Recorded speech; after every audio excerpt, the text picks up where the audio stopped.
glorificado en medio nuestro, o que siga siendo glorificado en medio nuestro. Antes de iniciar, vamos a encomendarnos a nuestro Dios en oración. Así que oremos nuevamente. Padre bendito, venimos delante de ti como iglesia nuevamente. Oh Señor, sobre todo yo, reconociendo mis debilidades, mis pecados, rogándote, oh Señor, que no sean un obstáculo para que tu palabra haya cabida en nuestros corazones. Rogándote, oh Señor, la asistencia de tu Santo Espíritu en medio nuestro. He aquí que tú has dejado tu Santo Espíritu como nuestro ayudador. Así que rogamos su asistencia en esta hora. Al igual, oh Señor, yo ruego que tú seas propicio a mi pecador, que perdone todos mis pecados y que mis pecados y debilidades no obstaculicen el mensaje de tu palabra.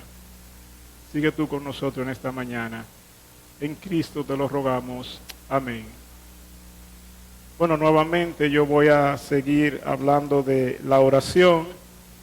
Y dirá un hermano, pero usted cada vez que va a predicar va a hablar sobre la oración. Bueno, en este caso estaremos analizando la oración de un hombre sabio, así le he puesto al tema. Vamos a analizar el contenido de la oración que hizo en el pasado un hombre sabio. La oración es un tema muy recurrente en las Escrituras, en la Biblia.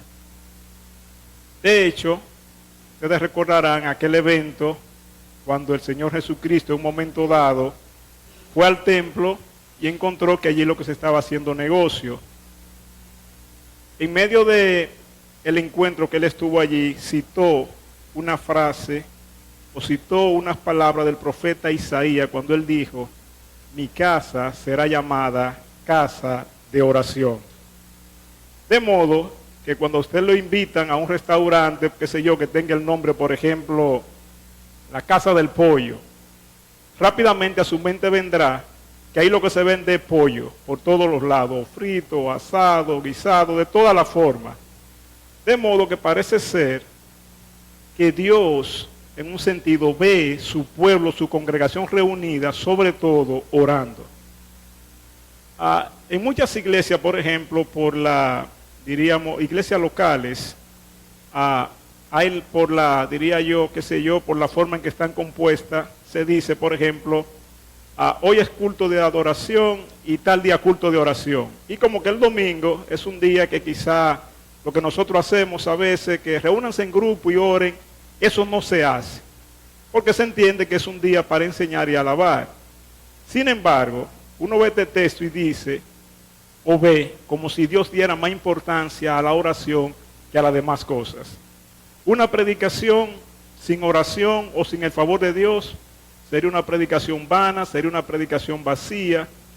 El mismo apóstol Pablo en un momento determinado, él dice, oren por mí para que Dios me abra puerta y para que la palabra sea efectiva. O sea que la oración en un sentido, pudiéramos decir, que es la columna vertebral de la iglesia. Ustedes saben que cualquier problema en la columna, se paralizan los pies, se puede paralizar el cuerpo entero, usted está vivo, pero no se puede movilizar. Así que pudiéramos decir desde ese punto de vista que la oración es como la columna vertebral de la iglesia, porque nos hace ver dos cosas. Primero, que somos insuficientes, que necesitamos ayuda, y segundo, que Dios es quien nos puede ayudar y sostener y brindar la ayuda que necesitamos. Aunque no vamos a hablar directamente de la oración, sino simplemente lo que vamos a hacer es a considerar, como decía, la oración de un hombre sabio. Voy a dar el texto para ir a otro de inmediato. Tengo mucho texto, pero no sé si quizás necesite la ayuda de algunos hermanos para poder avanzar en esta primera parte de este tema. El texto se encuentra en Proverbios 37. Y más o menos reza así, lo voy a decir así como de memoria, para no buscarlo. Un hombre llamado Agur hace esta oración: no me dé riquezas, no me dé pobreza, manténme del pan necesario. Proverbios 30, versos 7 al 8. Y resulta interesante la oración de este hombre, que serían en un sentido dos peticiones. Por un lado, él le pide a Dios que no le dé pobreza, pero por el otro lado, él pide que no le dé riqueza y concluye con estas palabras: manténme del pan necesario. Ahora, cuando él hace la oración, él considera dos situaciones que se le pudieran presentar, tanto en la riqueza como en la pobreza. Y por eso él ora diciendo: no me dé riquezas, no me dé pobreza. Salomón, por ejemplo, el texto está en el libro de los Proverbios, pero el escritor de este texto no es Salomón. O sea que si uno quisiera, pudiera añadir un libro más a la Biblia y poner libro de Agur, porque es Agur quien escribe, no Salomón. En el tiempo de Salomón existieron muchos hombres sabios. Ahora, Salomón, nos dice las Escrituras en Primera de Reyes 4:29 al 30, que Dios le dio una sabiduría la cual alcanzó o sobrepasó a todos los contemporáneos de su tiempo. Bueno, hay un texto que dice que más sabio que Salomón ni habían para atrás, ni iban a haber personas más sabios que hacia adelante. Ahora, esta sabiduría no tiene que ver con lo que nosotros conocemos como los científicos, por ejemplo. Fulano, premio Nobel en física, que descubrió tal cosa. No tiene que ver con eso. Sino más bien es un tipo de sabiduría que tiene que ver con la vida social. Serían como los sociólogos y los psicólogos. O sea, estos hombres sabios, tanto Salomón como los contemporáneos de él, era una sabiduría que tenía que ver con el buen sentido de la vida práctica entre nosotros los seres humanos. No tanto en el conocimiento científico, no en eso, sino en el desenvolvimiento de nuestras vidas, en nuestras vidas diarias. Más o menos en eso era que tenía que ver la sabiduría de estos hombres.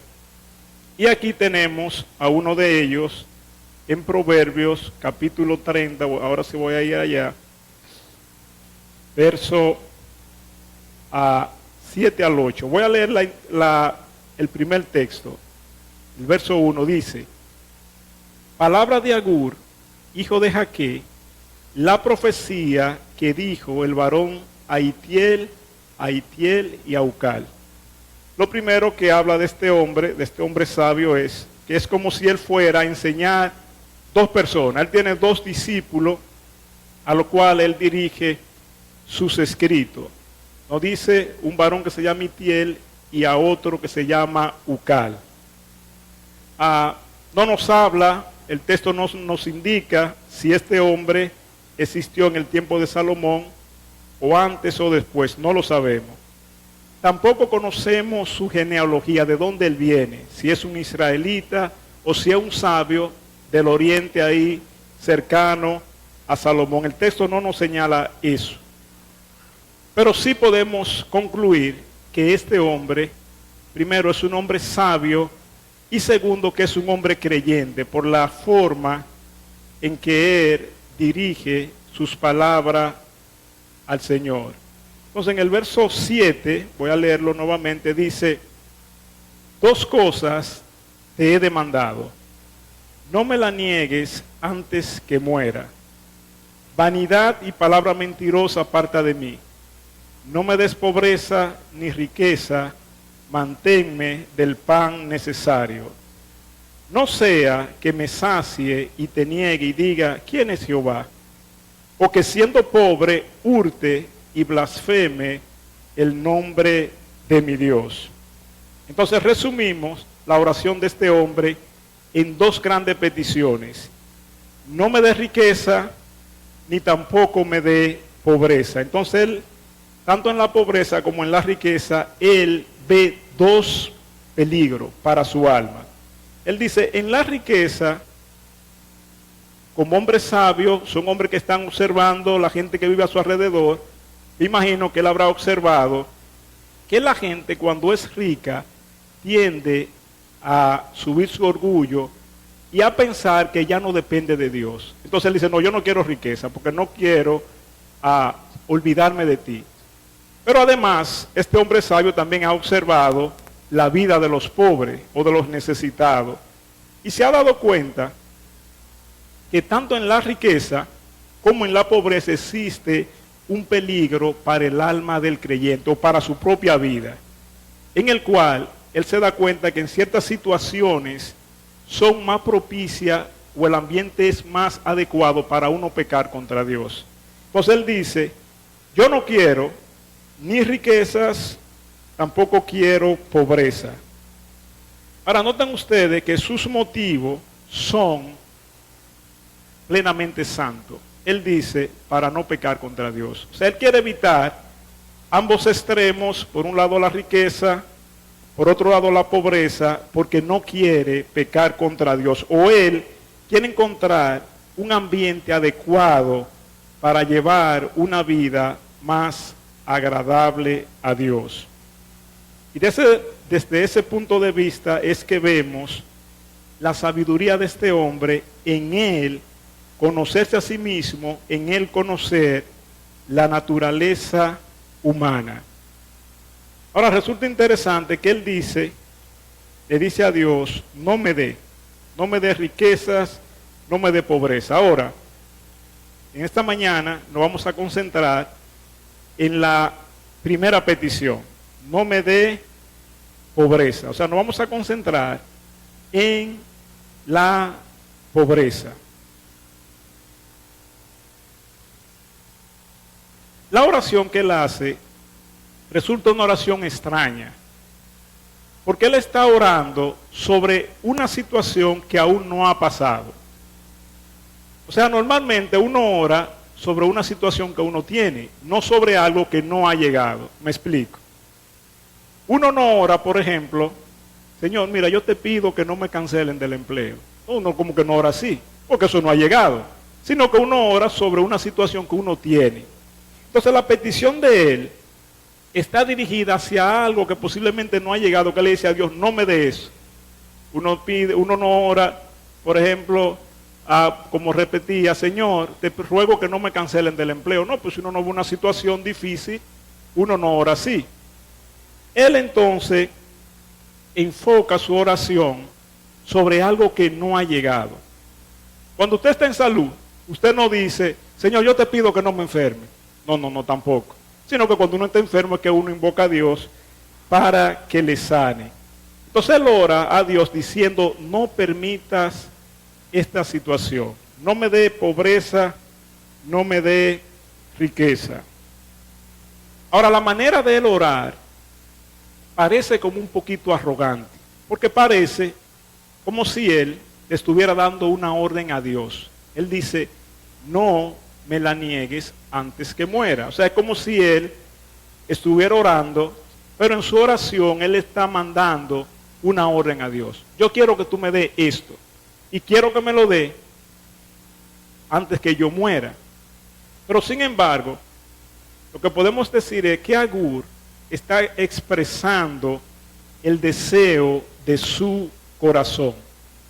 Y él, cuando lo vemos o cuando analizamos su oración, podemos ver que este hombre, en vez de ser como un poco arrogante, es humilde. En el sentido de que él conoce que es un hombre pecador, él conoce que es un hombre débil, y él sabe que hay una realidad en su vida que posiblemente él ya la ha visto en otros. Él ha visto cómo viven los ricos, pero además él ha visto cómo viven los pobres. Entonces él dice, yo no quiero aquello, pero tampoco quiero esto. O sea que él puede ver su propio pecado.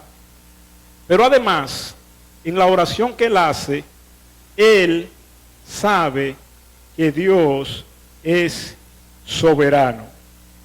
Él sabe que Dios concede cuando Él quiera. Él dice, no me la niegues antes que muera. O sea, en un sentido, Él sabe que es prerrogativa de Dios conceder una petición cuando Él quiera. O sea, no es cuando yo diga, sino no me la niegue antes que yo muera, cuando tú quieras. No sé si cuando Él hace esta oración, qué edad Él tiene, si está joven, si está una persona ya anciana, pero Él le deja el tiempo a Dios. Él sabe que Dios es soberano y que es Dios quien da su favor en el tiempo que Él quiera y no en el tiempo que yo quiera. Él dice, no me la niegues antes que muera. Nosotros a veces condicionamos a Dios a nuestro tiempo. Yo pido algo, una oración, pero yo quiero que Dios me la dé rápido. Y grandes hombres de Dios cometieron errores respecto a esto. Ustedes recuerdan a Abraham, el padre de la fe. Abraham tiene 90 años, es un hombre ya que está anciano, Sara, su mujer, está anciana, y Dios le dice, mira, yo te voy a dar un hijo a ti, no te preocupes. Pero ¿qué sucedió? Que pasaron 10 años y el hijo nada que llega. Entonces Abraham y Sara dijeron, bueno, pero quizás Dios sería que se equivocó, o necesitamos darle una ayudita a Dios. Y ahí vemos entonces que Abraham, Sara, le da a la esclava Agar para que Abraham tenga el hijo que Dios ha prometido. Y ya ustedes saben, de ahí para allá, todos los conflictos que tuvo Sara en el hogar, tuvo que sacar a la esclava, porque ellos entendieron que Dios no iba a cumplir su promesa. O sea que si Abraham, un hombre de fe, se desesperó, nosotros pudiéramos decir que también pudiera ocurrirnos con frecuencia lo mismo. Nosotros oramos por algo y esperamos que esa respuesta llegue de inmediato. Pero este hombre Agur, él entiende que no. Él entiende que Dios es soberano y que Dios concede su petición cuando Él quiera y a la hora que Él quiera y si quiere concederla. Él dice, no me la niegues antes que muera. Ahora, decíamos y reconocemos la sabiduría de este hombre Agur en él reconocer la naturaleza humana, en él conocer la forma conductual de nosotros los seres humanos. Él sabe que hay situaciones, que hay ambientes que son más propicios para uno pecar contra Dios o para uno alejarse de Dios. Y si uno lee los proverbios de Salomón, uno se va a dar cuenta que Salomón es consciente de esta realidad. Por ejemplo, Salomón en Proverbios 13:20 dice, el que se junta con sabio, sabio será, pero el que se junta con necios recibirá daño. O sea, él sabe, no, yo soy un hombre justo, yo soy un hombre piadoso, soy un hombre de oración, yo me puedo meter en cualquier ambiente y a mí nada de eso me va a hacer daño. No. Esta gente se da cuenta que los otros seres humanos y ciertos ambientes tienen una influencia sobre nuestra vida conductual. De modo que Agur, él ve que tanto las riquezas como la pobreza tienen un efecto negativo en su vida para él no andar conforme a lo que Dios ha establecido. O él ve cierto peligro en esto. Ahora repito, él ve cierto peligro. Hay personas que pueden manejar el peligro y no hay ningún problema. Por ejemplo, él ve en la riqueza un gran peligro. Él dice, por la riqueza yo pudiera olvidarme de Dios. Pero sabemos, por ejemplo, que Job fue un hombre de lo más rico y al contrario nos dice que Job fue un hombre íntegro, que no había hombre como Job en su tiempo. O sea que la riqueza, a pesar de ser peligrosa, en el caso de Job no le hicieron ningún daño. Pero parece que en la generalidad de los casos sí hace daño. Recuerden, como dice un refrán, que la excepción no es la regla.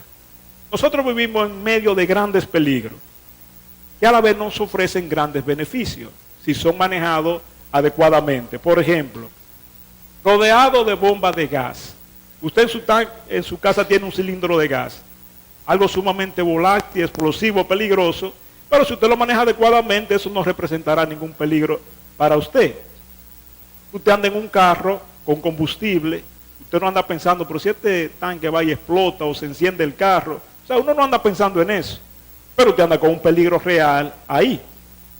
De modo que pudiera ser que las riquezas, una persona pudiera manejarse adecuadamente, y en vez de alejarse más de Dios, lo que hagan es que lo acerque. De igual modo, la pobreza también pudiera hacer que una persona sea más humilde, más dependiente de Dios, que ore más, o sea, acercarlo más a Dios. Pero ambas cosas no dejan de ser un peligro en nuestras vidas.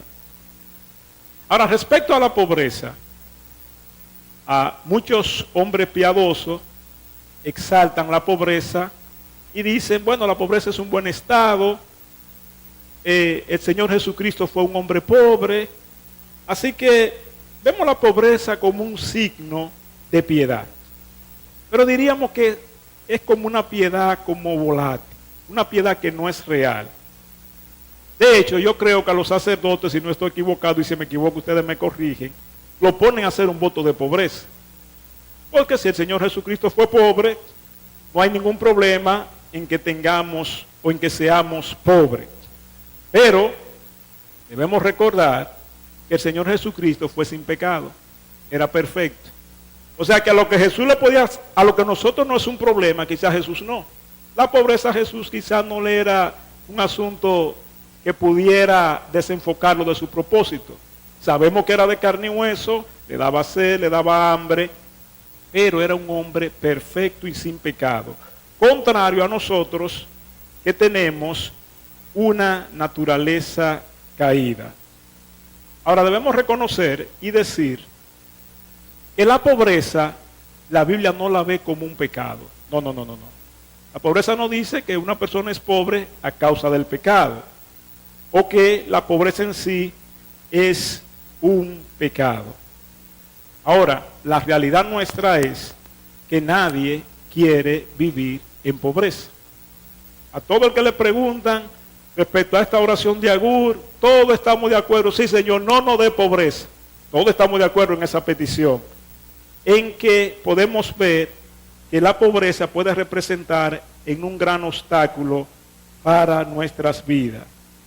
Nadie quiere vivir mendigando o pidiendo o dependiendo de la caridad de los demás. Ninguno queremos vivir en un estado de pobreza así. Ahora nosotros, contrario a este hombre Agur, la pobreza a nosotros nos es incómoda. Primero, porque nos quita el confort, nos quita ciertas cosas que nos hacen la vida más cómoda y por eso nosotros tendemos o tenemos la tendencia a desechar la pobreza. Agur, él lo que está concentrado en Dios, él lo que está diciendo, bueno, es posible que en la pobreza yo deshonre a Dios porque pudiera llegar a robar. Ahora, no estamos diciendo que un creyente que sea pobre va a tomar una pistola y va a salir a asaltar gente o se va a meter a un banco. No. Lo que sí podemos ver es que un creyente pobre, en cierta situación, en cierta circunstancia difícil, pudiera engañar, mentir y robar en situaciones difíciles apremiantes. No sé si ustedes recordarán lo que le pasó al rey David. A un determinado momento, David se enteró que Saúl quería matarlo, estando David en el ejército del rey Saúl. David entonces huyó rápidamente. Cuando él huye, él va donde un sacerdote que está en el templo o en el tabernáculo, donde cuida, porque no estaba el templo, perdón, en el tabernáculo. Él vaya y le dice a un sacerdote, mira, el rey me ha mandado a un asunto urgente, así que yo necesito la espada, que la tenían como un trofeo, que me dé la espada del filisteo que yo maté, porque es un asunto que tengo urgente, y que me dé lo que haya aquí de comer. Ellos por el maná siempre ponían pan para un recordatorio de cómo Dios le había sostenido en el desierto, y David se llevó todo eso. Pero ustedes saben que la realidad es que todo era mentira, todo era falso, a tal punto que eso le costó a ese sacerdote que el rey Saúl, cuando se enteró de esa situación, lo mató a él y mató como 80 sacerdotes. Ahora, ¿qué llevó a David a eso? A mentir, a engañar a este hombre. Bueno, la necesidad que él vio. Él se dio cuenta que su vida estaba en peligro y fue y engañó a este sacerdote. De modo, hermano, que podemos decir que en ciertas situaciones difíciles, que eso es lo que Agur está viendo, como la pobreza, el creyente pudiera mentir, engañar, o sea, pudiera hacer lo mismo que él dice que no quiere hacer. No me dé pobreza, no sea que yo robe y entonces blasfeme tu nombre. Ahora vuelvo y repito, él está enfocado en la realidad de que él no quiere pecar contra Dios. Nosotros le tenemos miedo a la pobreza porque la pobreza nos quita la comodidad, nos quita el confort, o sea, nos priva de ciertas cosas que a veces la sociedad ha hecho que sean cosas necesarias en nuestras vidas, pero que en realidad no son cosas esenciales para vivir. Quizá yo me siento incómodo porque no tengo un teléfono inteligente, porque no tenga una computadora en mi casa. O sea, ciertas cosas que no son esenciales de las que Agur está hablando aquí. Pero al no tener esas cosas, me hacen la vida incómoda. Quizá yo estoy acostumbrado a dormir con un aire acondicionado, pero llegó una situación y ahora que dormir con un abanico, y eso me pone a mí rabioso, me pone incómodo. Entonces nosotros le tememos mucho a la pobreza por esa situación, porque nos hace la vida sumamente incómoda. No tanto porque uno está pensando que, como Agur, que quizás uno pudiera pecar contra Dios. Pero aparte de que la pobreza nos es incómoda, nos puede llevar a pecar contra Dios, también la pobreza nos hace humillar. O sea, la pobreza en sí misma es un poco humillante. Sobre todo en una sociedad en la que vivimos que se guía mucho por la apariencia de las cosas. O sea, uno ser pobre, aún dentro de la iglesia, nos resulta algo humillante. De hecho, aún dentro de la misma iglesia, pudiera uno encontrarse con situaciones incómodas por esa causa. Ustedes recuerdan Santiago cuando está hablando y dice, bueno, si a la iglesia viene y entra un hombre con anillo y esto y el otro y prenda, tú lo pones, lo sientas en un lugar de preeminencia. Pero si entra un pobre harapiento, tú dices, siéntese por allá, usted no se ha bañado ni nada de eso, ni siquiera en la silla te sientes, siéntate por allá. Entonces él concluye y dice, óyeme, no debiéramos hacer acepción de personas entre uno y otro. Pero esa es nuestra propia realidad. Miren lo que nos dice Proverbios, que es básicamente donde voy a estar buscando los textos, son muchos, espero que me dé tiempo. Estamos enfocados ahora en lo siguiente. ¿Cómo la pobreza puede ser un obstáculo para yo pecar contra Dios? Y ahora estamos considerando la pobreza que no, desde un punto de vista que nos puede hacer humillar, como que es humillante ser pobre. Y la Biblia no esconde tales realidades. Miren lo que dice Salomón en Proverbios 19:7. Dice lo siguiente. Todos los hermanos del pobre le aborrecen. Cuanto más sus amigos se alejarán de él. Buscará la palabra y no la hallará. O sea, mira lo que él dice. Él dice, aún los familiares de qué pobre lo desechan. Dice, si los familiares tienen cierto repudio contra el pobre, cuanto más sus amigos lo van a despreciar. O sea que ese estado que uno pudiera tener en el sentido de pobre, lo hace a uno humillar. De modo que es un estado no muy agradable. Uno quisiera que donde uno va lo reciban bien, pero la realidad es, hermano, que a causa de nuestros pecados, nosotros tenemos la tendencia de desechar a aquel que es pobre. O en otro sentido, el pobre es poco reconocido. Y si eso era en el tiempo de este hombre, que no habían tantas cosas como hay ahora, en este tiempo aún más. Una persona, un estudiante en la universidad o moviéndose en un círculo social, tiene un teléfono, lo que nosotros conocemos como un teléfono pipero, un teléfono no inteligente. Y si todo el que está ahí tiene teléfono inteligente o tiene alpa, y a usted le suena ese teléfono, Bueno, yo lo voy a poner en silencio para que si me llaman que no se enteren, pues yo no voy a sacar este teléfono delante de toda esta gente. ¿Pero por qué? Porque me humilla, me avergüenza. Aquella gente tiene un teléfono de 30, de 40 mil pesos, y yo un teléfono que lo pongo ahí en la calle, y pasan 80 gente y nadie lo ve, lo que le pueden dar una patada al teléfono. Entonces eso hace que nos humille, y uno no quiere vivir en ese estado. Pero miren lo que escribió Salomón respecto al pobre. Eclesiastés 9, 13 al 16. Voy a leer. Dice: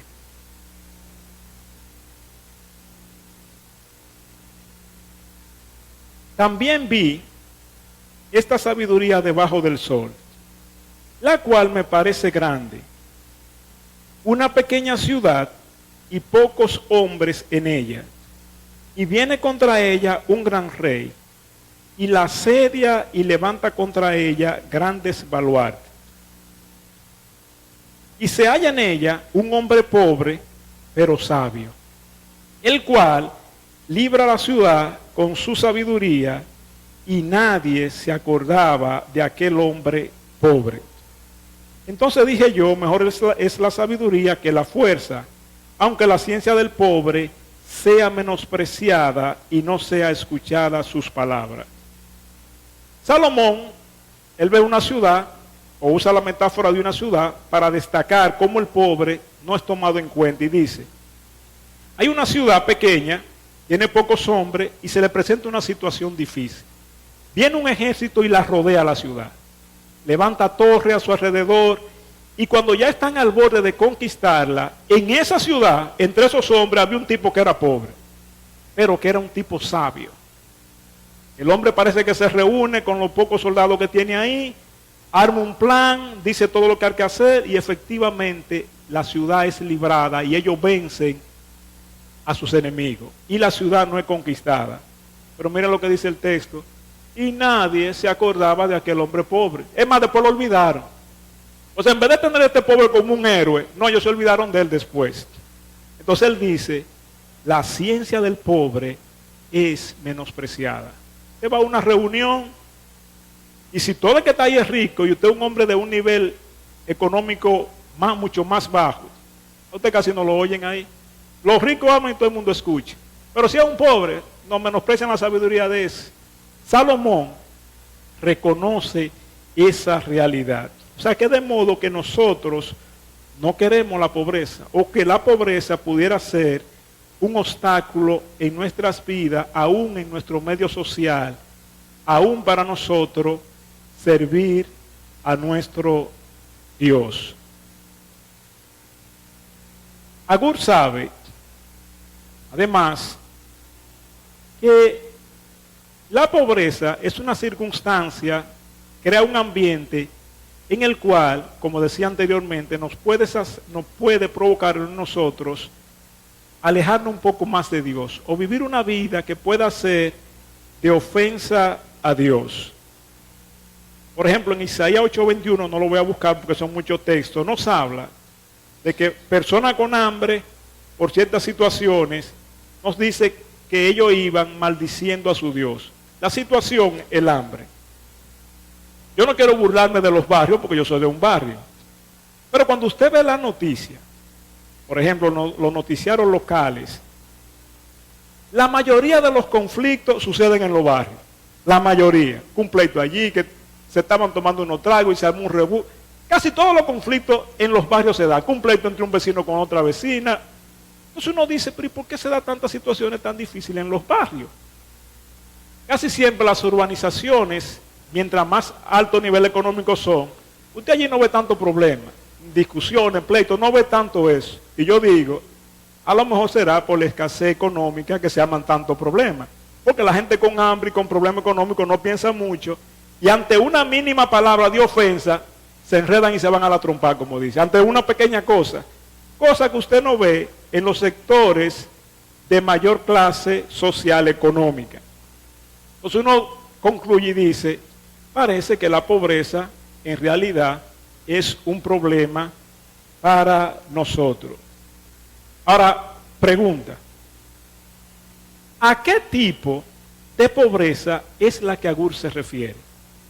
sea, ¿qué tipo de pobreza es que él habla? Porque a veces nosotros tenemos un estándar de pobreza que no es la que él está viendo. Porque él dice, manténme del pan necesario. O sea que Agur está enfocado que la pobreza posiblemente que él menciona aquí es como ser menesteroso. O sea que no es que, por ejemplo, en el caso mío, que quizá usted me ve en un semáforo vendiendo helado y dirá, ay, pobre Guillermo, se está muriendo del hambre. Mire, el pobre vendiendo helado. No, no es a eso que se refiere. Es a una persona que no consigue lo necesario o esencial para vivir diariamente. La sociedad a veces no se empuja, o el mundo no se empuja, a ver una pobreza que no es la que él dice aquí, ni siquiera la pobreza que nosotros estamos acostumbrados a ver. O sea, en nuestra mente nosotros decimos, bueno, un pobre es uno que quizá no tenga un teléfono de 30,000 pesos, una persona que no tiene un vehículo para moverse, una persona que quizá no viva en un lugar residencial caro, pero esos son lujos. Agur se está refiriendo a un tipo de pobreza esencial, cosas esenciales que nosotros necesitamos para vivir. Él dice el sostén diario. Entonces uno piensa, ¿cuál es el sostén diario? Bueno, yo necesito quizá un desayuno, una comida, una cena, conseguir para pagar la vivienda donde vivo. O sea que él aquí no está hablando que si usted no tiene computadora, ya usted es pobre, que si no tiene un teléfono inteligente, pues no, él no está hablando de eso. Es cosas esenciales que nos privan a nosotros de nuestro desenvolvimiento. O sea, usted no puede vivir, por ejemplo, en una casa sin energía eléctrica. Porque cuando viene a ver, el peligro de tener vela prendida o lámpara, y lo que usted gasta al mes le va a ser más caro que usted usa la energía. O sea que la energía eléctrica, pudiéramos decir, es un asunto esencial. Pero la mayoría de pobres, que nosotros entendemos que son los que no tienen quizá un computador, un teléfono caro, un buen vehículo, él no se refiere a eso, cosas esenciales. La mayoría de los pobres, pregúntele a un por ciento de cuánto, de un 90%, por lo menos en la región del Cibao, tiene lavadora. Ahora dígale a una mujer que va a lavar a mano, que no va a usar lavadora para que usted vea. O sea que tiene su lavadora, tiene su televisor, tiene internet. Usted va a la casa y tienen 4 teléfonos caros, pero esa gente son pobres. Algunos se están refiriendo a ese tipo de gente. No. Es como un tipo de pobreza que es ser una persona menesterosa. Es una persona que mañana, ¿y qué será lo que yo voy a comer? Pues yo no tengo. ¿Dónde lo voy a conseguir? Es una persona que ni siquiera tiene para poner un negocio. Entonces es una persona que carece de las cosas fundamentales para él vivir. O sea que no es el estándar de pobreza que el mundo nos impone a nosotros. Que si tú no tienes esto, ni aquello, entonces tú no es a esa pobreza que Agur se está refiriendo, sino a necesidades básicas. Ahora bien, puede resultar que la pobreza sea circunstancial. Me refiero a lo siguiente. Usted es una persona, consigue su comida, su desayuno, su cena, pueda que tenga su vehículo, consigue el dinero para pagar su casa. En un sentido, consigue el dinero para cubrir sus necesidades fundamentales y un poco más allá. Pero puede venir lo que nosotros llamamos una pobreza circunstancial. Usted, por ejemplo, para ponerle un caso, le voy a poner un sueldo que ni es de pobre, ni es de rico, pero tampoco vamos a decir que es de clase media. Una persona gana 50,000 pesos al mes. Bueno, con 50,000 pesos, una persona se puede manejar adecuadamente si sabe manejar su dinero. O póngale 60,000 pesos. Pero ¿qué sucede? Que se le enferma un hijo, o se enferma alguien en la casa, y cuando va al médico, el médico dice, bueno, lo único que puede sanar a tu hijo es este tratamiento. Y el tratamiento cuesta 40,000 pesos mensual. Cuesta $1,000 o casi $1,000. Ya esa familia en esa circunstancia es pobre. Porque él no tiene para cubrir el gasto que a él le han impuesto. O sea que la pobreza puede venir también de una manera circunstancial. O una persona se enferma en la familia de cáncer, el tratamiento que requiere es muy alto, y aunque la persona gane 100,000 pesos, no, es pobre ahora porque él no tiene para tratar o para cubrir ese tratamiento. O sea que muchas veces la pobreza nos puede llegar a nosotros de una manera circunstancial. O sea que cuando Agur ora, no me dé pobreza, es que lo libre de todas las situaciones que pudieran ponerlo en esa situación vulnerable. Ahora, en la oración que él hace, parece como si la pobreza fuera algo, o lo que pudiéramos decir fuera como un don de Dios. Porque él dice, no me dé riqueza, tampoco me dé pobreza. Y la Biblia, si uno lee el libro de Eclesiastés básicamente y Proverbios, uno se dará cuenta que el texto dice que las riquezas son un don de Dios. Por eso Dios dice, o Salomón dice, mira, no te afanes atrás de la riqueza, porque cuando viene a ver ya cogen alas y se van. En un sentido, dice que las riquezas son don de Dios. Eso viene de manera automática. Los nuevos ricos de ahora, grandes hombres millonarios, eran hombres que no tenían nada. Pregúntele a los que fundaron WhatsApp, el Facebook, y todas estas tecnologías son de los grandes hombres millonarios, pero esa gente no tenía tanto dinero. Simplemente una idea se capitalizó y ahora son de los hombres más ricos del mundo. Dios se queda la ciencia, Dios da el conocimiento, pero la riqueza es un don de Dios. Pero Agur como que presenta la pobreza como si también fuera un don de Dios. Sabemos que nada sucede en la tierra sin la voluntad de Dios. Pero la pobreza en la tierra tiene muchas circunstancias y muchas situaciones que nos pudieran llevar ahí, que no necesariamente son un don de Dios, sino que son el resultado del pecado de la humanidad. O sea que hay situaciones en las que nosotros pudiéramos caer en la pobreza por nuestra propia negligencia o por nuestro propio mal andar. Entonces uno se imagina que si Agur está orando que no le den pobreza, seguro que él hará todos sus esfuerzos por no caer en ese estado. Por ejemplo, si un hermano o una hermana está orando por un empleo, ¿qué él hace? Bueno, riega currículo, habla con un hermano, habla con un amigo. O sea, él se esfuerza en ver cómo él encuentra el empleo. Él no se queda sentado en su casa. De donde nosotros inferimos que cuando una persona ora por algo, va detrás de eso. O sea que Agur, si bien es cierto que él no quiere la pobreza, pero nos imaginamos que él hará todos los esfuerzos por no caer en un estado de pobreza. Ahora, algunas direcciones para no caer en un estado de pobreza o de ser menesteroso. No solamente voy a considerar, vamos a ir a 3 textos. Nuevamente vamos a ir a Proverbios, que es lo que vamos a estar usando. Proverbios 23, 19 al 21, leo. Dice lo siguiente.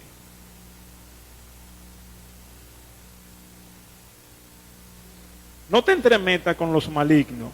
No, ahí no es el asunto. 23, 19, ahora sí. Yo creo que estoy perdido. Sí, ahí es. Oye, hijo mío, y sé sabio, y endereza tu corazón al camino.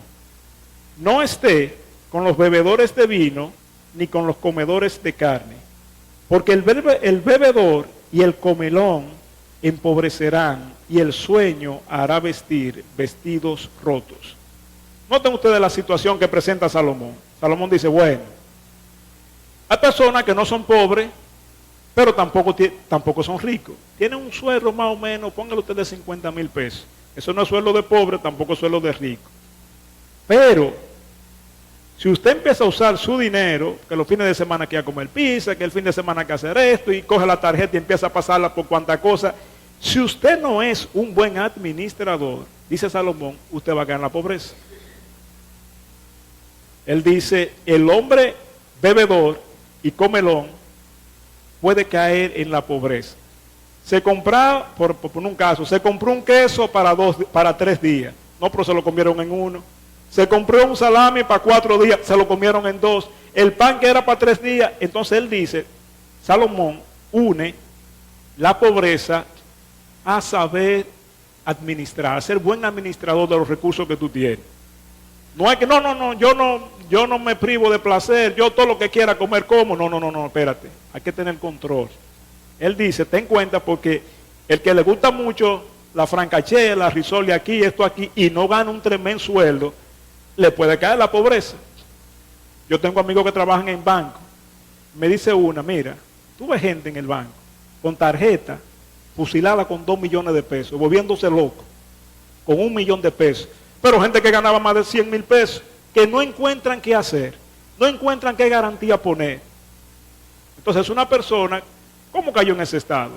Si una persona gana sobre los 100,000 pesos, sobre los 2,000 dólares, ¿cómo pudo caer en ese estado?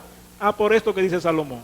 Él se llevó de comer, se llevó de francachela, se llevó de fiesta, y ahora está con una tarjeta ahí que lo está poniendo loco, que le quita el sueño. De modo que la pobreza puede venir como causa de yo ser un mal administrador de los recursos que me entran. Si usted gana 20,000 pesos, haga su vida en base a 20. No esté pensando en que gana 50. No, yo quiero tener el teléfono que fulano gana 100,000 pesos, él tiene un teléfono de 50, yo quiero uno de esos. No, espérate. El sueldo tuyo no te alcanza ahí. Maneja tu sueldo a la posibilidad de que tú tienes. Para que no vaya a ser que tú caigas en ser que una persona menesterosa. Pero además él dice, la somolencia o el sueño hará vestir vestidos rotos. Otra circunstancia que Salomón ve como causa de pobreza es la pereza. Él dice, no, el perezoso él ve el campo. Salomón hablando, por ejemplo, ahí en Proverbios 24, 30 al 34, él dice, pasé por el campo del hombre perezoso y lo vi lleno de espinos, lleno de carros, o sea, un campo descuidado. La palizada que divide en el suelo y el tipo durmiendo allá tranquilo. Dice Salomón, la pobreza te llegará como un hombre armado. ¿Has visto cómo llega un asaltante a tu casa que tú no lo estás esperando? Así mismo te va a llegar. Cuando tú quieras despertar, está que no tiene por dónde salir. Entonces, él une la pobreza a la pereza. No, si tú eres una persona perezosa, que lo que esté durmiendo, que no atiende lo que tú tienes que atender, sin lugar a duda que la pobreza te llegará como un hombre armado. O sea que no podemos decir, bueno, yo soy pobre, eso fue que Dios me lo mandó. No, ellos ven circunstancias en las cuales nosotros hacemos el ambiente para que la pobreza caiga sobre nosotros. El tema es muy abundante, hay muchos textos que hablan sobre esto, pero no tenemos el tiempo suficiente para ampliar más, sino que lo que estamos viendo de manera general, algunos principios. La semana que viene, si Dios quiere, estaremos considerando el segundo peligro, que son las riquezas. Ahora, ¿qué podemos más o menos aprender de todo esto? Bueno, en primer lugar, diríamos que para evitar la pobreza, aprendamos a manejar nuestra economía. Muchas personas, y penosamente creyentes entonces, porque si fueran impíos, te dice, bueno, un impío que le gusta la lotería, que se mete en el casino, que bebe romo aquí, que coge mujeres allí, no, ese hombre desfifarra todos los chelitos. Pero creyentes que ni son bebedores, ni juegan casino. Pero por no saber manejar sus recursos, han caído en un estado de pobreza, por así decirlo, que han tenido que salir corriendo para Estados Unidos. Y uno dice, pero mira, fulano que era empresario, pues yo me lo encontré en un restaurante fajado lavando platos allá, fulano que era don fulano, pero que quería ser don fulano, no administró bien sus recursos, y como resultado, entonces ahora tiene que estar haciendo lo que no le gusta. Gente que han sido ejecutivos de banco, gente que han sido empresarios aquí, allá en Estados Unidos, durmiendo en un cuartico chiquito, pasando 1001, como dicen. ¿Por qué? Porque ellos pensaron que eran ricos antes de tiempo. O sea, malgastaron, no administraron su dinero. Miren lo que nos dice Salomón en Eclesiastés 9:10. Un principio que nosotros tenemos que tenerlo bien presente en el asunto de economía. Eclesiastés 9:10 dice: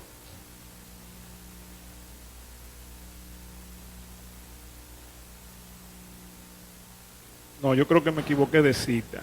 Sí, esa no es la cita que yo ando buscando. Pero en Eclesiastés, Salomón dice, sí, ese mismo es: todo lo que te viniera a la mano para hacer, hazlo según tu fuerza. Es un principio que tiene que estar metido, Señor, en nuestras mentes, hermano. Porque Él dice, lo que te llega para hacer, muy bien, tú lo haces, pero recuerda algo, según tu fuerza. Bueno, la fuerza mía me dan para yo tener una motocicleta, eso es lo que yo tengo. No, pero yo voy a hacer un préstamo y me voy a meter un carro porque yo voy con 20,000 pesos y me dan un carro que vale 600,000 y yo voy... No, espérate, la fuerza mía no dan para eso. La fuerza mía me dan para una motocicleta. La fuerza tuya te dan para un carro, te dan para una jipeta, tú tienes una jipeta. Pero recuerda este principio, haz la cosa según tu fuerza. Lo que yo gano me da para yo rentar una casa en un barrio. No, pero en el barrio hay mucha bulla, hay mucho escándalo, se llama rebuse play. Me voy a mudar para un sitio que cuesta 20,000 o 15,000 pesos. No, la fuerza mía no me dan para eso. Entonces ese es un principio que nosotros debemos tener. Yo recuerdo un asesor que trabajó en el León Jiménez, a él lo contratan, él está aquí en Santiago, el tipo es un tremendo asesor económico, es un verdugo en contabilidad, en administración. Y una persona que exportaba cerdo en Santo Domingo lo contrató para que él fuera asesor de él personal y asesor de la empresa. Bueno, el hombre le pone sus condiciones para ir a trabajar allá y efectivamente entra a la empresa, el hombre lo que hacía era que exportaba cerdo y efectivamente, en cuestiones de 2 o 3 meses, quizás si el hombre ganaba, por poner un caso, 300,000 pesos mensual, el tipo se la subió como a $500,000. O sea que el tipo le agarró la empresa y se la subió. Pero a la vez, él era asesor de la persona. Pudiéramos decir que una persona que gana 500,000 pesos mensual es una persona que tiene un buen sueldo económico. Pero en cierta ocasión la persona le dice, mira, yo quiero comprar un carro Hawái. Entonces, en ese tiempo en Santo Domingo, pocas personas tenían este vehículo, los grandes empresarios. Y él le dijo, bueno, el carro puede salir por 6 o 7 millones, 5 millones, yo lo puedo financiar. Entonces el asesor le dijo, mira, tú ganas 500,000 pesos, tú eres un empresario pequeño, yo quiero que tú me digas a mí, aquí en Santo Domingo, ¿cuáles son la gente que tienen ese vehículo? Menciónamela. Ah, bueno, los dueños de Santo Domingo tienen uno, qué sé yo, quién fulano tiene otro. Dice, compara lo que tú tienes con lo que ellos tienen. Compáralo. ¿Tú sabes qué por ciento tienen ellos metidos en ese carro de la riqueza de ella? Ni un 5. Si tú te metes en ese carro, tú vas a invertir más que el capital que tú tienes de tu vehículo, de tu empresa. Ese carro no es para ti, le dijo. Eso no es para ti. Aunque tú ganes 500,000 pesos mensuales, eso no es para ti. Cómprate un carro que esté de acuerdo a tu bolsillo. Entonces, hermanos, nosotros como creyentes, para evitar la pobreza, como decía un amigo mío que dice, un hermano me dijo a mí, yo le tengo más miedo a la pobreza que al mismo Satanás. Así mismo le dije. Entonces, para evitar eso, aprendamos, hermano, a manejar las cosas según nuestras fuerzas. Y segundo, otra segunda cosa que aprendemos es que Agur, lógicamente, ora para que Dios no le conceda la pobreza, pero sabemos, como decíamos ahorita, que la pobreza puede ser circunstancial o providencial. En un sentido, nadie quiere que se le enferme un hijo o un familiar o algo así. Entonces podemos caer en un estado así. Si caemos en un estado así, que nos vemos privados, que no podemos absorber los gastos de una enfermedad o de algo, entonces seamos humildes. Aprendamos mansamente a depender de Dios. Muchas personas han caído en la pobreza por situaciones providenciales, situaciones de una guerra, fenómenos naturales, un ciclón vino, se llevó esto y le acabó con una empresa. Por ejemplo, imagínense la gente que ha tenido que salir de Siria, gente que vivían allá que tenían dinero, pero que por la guerra tuvieron que dejar todo e irse a otro país y ahora están como refugiados mendigando. Pero eran personas que tenían buenas posesiones económicas. O sea que la pobreza puede venir como el resultado del pecado en la tierra. Por ejemplo, Salomón dice que la justicia engrandece las naciones, pero el pecado es afrenta de ella. O sea que la corrupción dentro del gobierno es una de las principales causas de pobreza en el mundo. América Latina se cree que anualmente se pierden más de 100.000 millones de dólares en corrupción. O sea que el principal problema de pobreza en América Latina tiene como causa la injusticia social, el robo y la explotación de los que nos han gobernado. Si América Latina tuviera un sistema fuerte de justicia, tuvieran que ser los europeos que emigraran para acá, para América Latina. Y no al revés, que nosotros tengamos que coger para allá. Porque América Latina tiene casi todos los recursos. Oro, petróleo, o sea, ganadería, agricultura.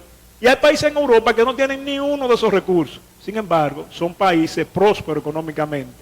¿Cuál es la diferencia? La justicia social. O sea que una gran cantidad de la pobreza en América Latina tiene que ver con el robo y la injusticia dentro de las personas que nos han gobernado. O sea que esa es una pobreza que en un sentido no depende de mí, sino depende de otras personas. Otra aplicación que aprendemos es lo siguiente. Aprendamos a ser disciplinados en nuestro trabajo, en un sentido a ser diligente. Salomón nos dice que el diligente aumenta riqueza. O sea, no es que él se va a hacer rico, pero si él está en una empresa y colabora, es un tipo que se faja, la empresa puede aumentar. Entonces, como resultado, ¿qué sucede? La empresa se mantiene sólida y usted que trabaja ahí también va a permanecer ahí. Pero si ahí lo que hay un grupo de vagos, al poco tiempo quiebran la empresa, ¿y qué va a suceder? Todo para afuera. De modo que eso puede revertirse en nuestra contra. O sea que debemos aprender a ser disciplinados en nuestros trabajos, procurar rendir lo más que podamos para que la empresa se sostenga. Porque nosotros vivimos de dicha empresa. Ahora nosotros debemos orar y decir a Dios que me conceda esa petición. No me dé pobreza. Ahora, ¿qué sucede si caemos en pobreza o si tenemos hermanos a nuestro alrededor que se han visto en situaciones de pobreza por una enfermedad, por una situación adversa? ¿Qué debemos nosotros hacer como comunidad? Bueno, mire el consejo que da Salomón. Proverbios 19:7 dice lo siguiente. Sobre los consejos que nos da Salomón, él dice: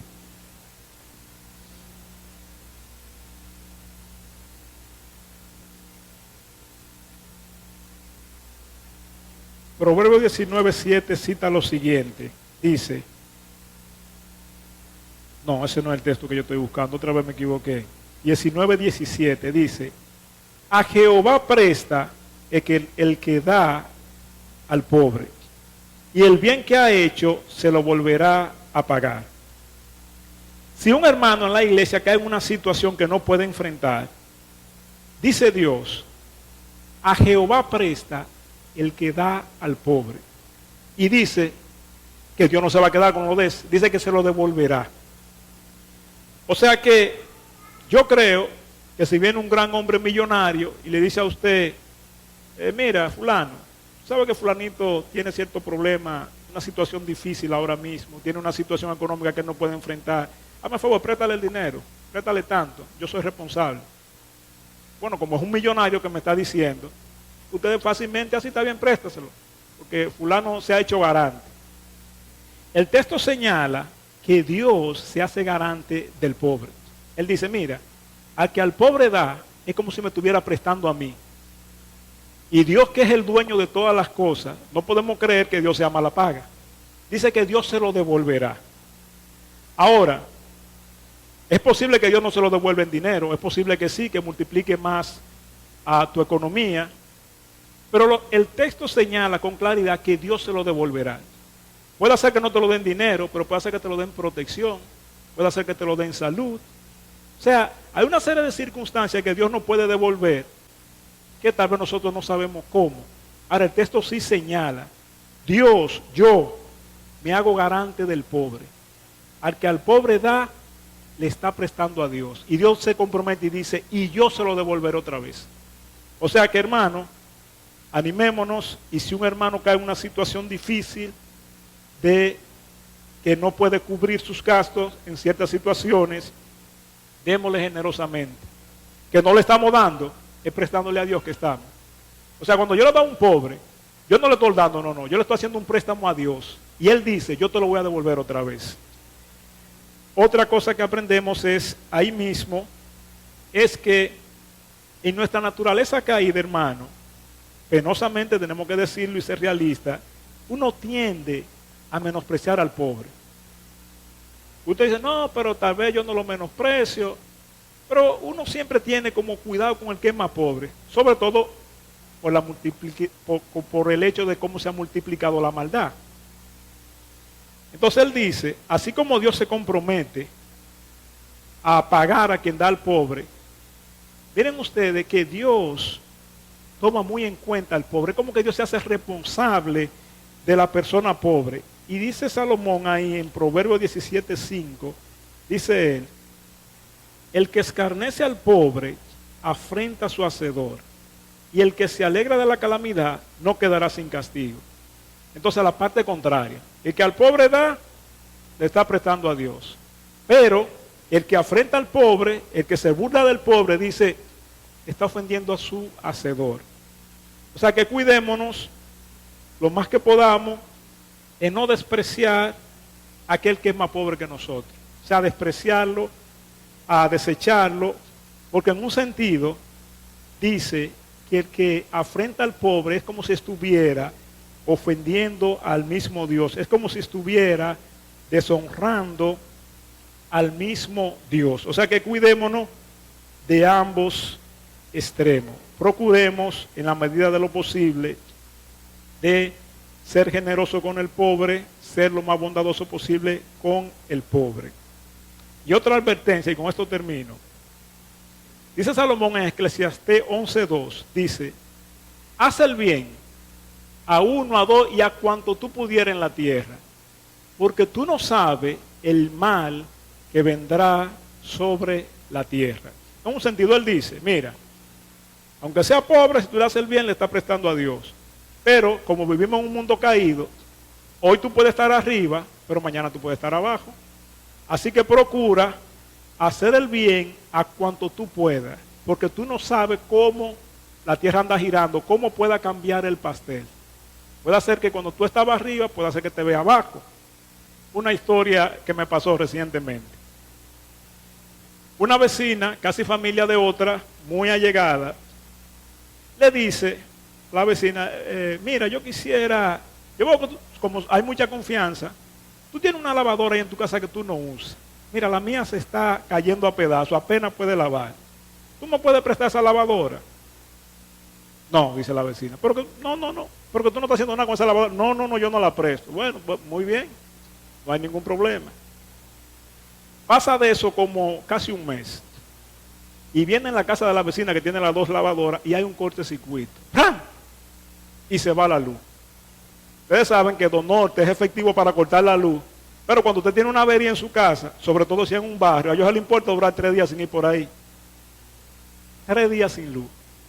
La vecina está atareada porque tiene que lavar los uniformes de los hijos para el colegio, se le está acumulando una serie de ropa. ¿Qué tuvo que hacer? ¿Y dónde la otra? A lavar la ropa. O sea, la que ella le negó la lavadora, entonces tuvo ella que ir a lavar la ropa a la casa de ella.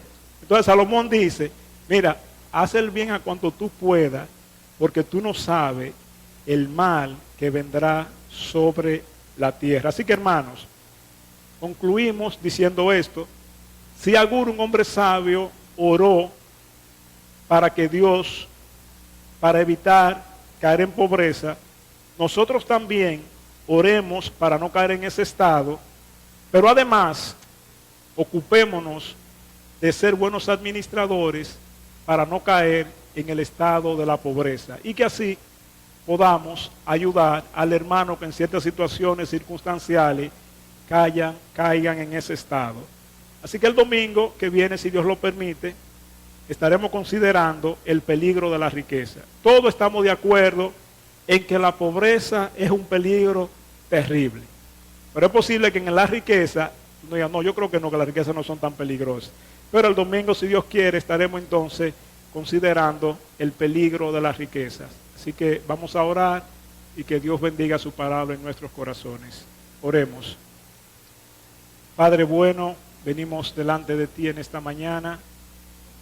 Reconocemos, oh Señor, tu misericordia y tu bondad para con nosotros, en que cada día tú nos has provisto el pan necesario, que no nos ha permitido mendigar.